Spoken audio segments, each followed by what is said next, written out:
정부가 사회초년생, 신혼부부 등 집 마련이 어려운 청년층을 위해 임대주택 공급을 늘리고 있습니다.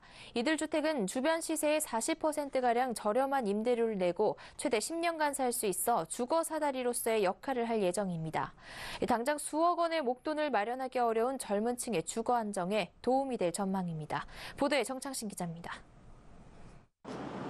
정부가 오늘부터 인천, 대전, 진주, 여수 등 4곳에서 2,254가구의 행복주택 입주자를 모집합니다.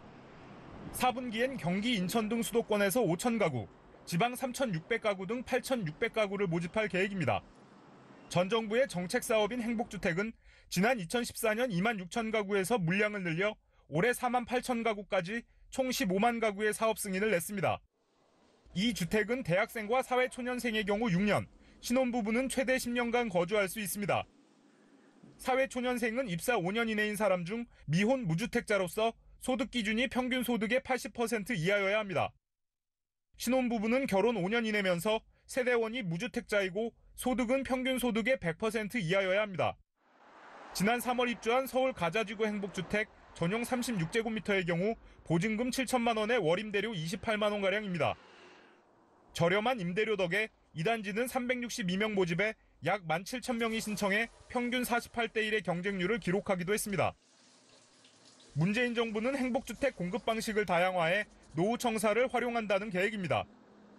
어제 정부는 30년 이상 된 동사무소 등 노후 공공청사 19곳을 선정해 행복주택과 공공시설을 함께 넣는 방법으로 2,770가구를 공급하겠다고 밝혔습니다.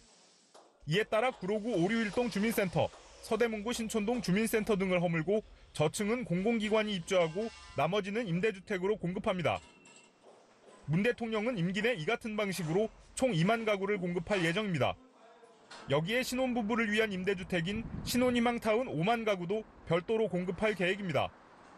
과천과 위례, 화성 동탄 이신도시 등에 들어설 예정인데 세부 사항은 내달 주거복지 로드맵에 공개하기로 했습니다. 문 대통령은 임기 중 공적 임대주택 85만 가구 중 사회초년생과 신혼부부 등 청년층에 24%가량인 20만 가구를 배정한다는 방침입니다.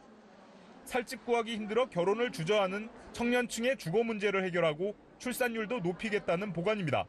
서울경제TV 정창신입니다.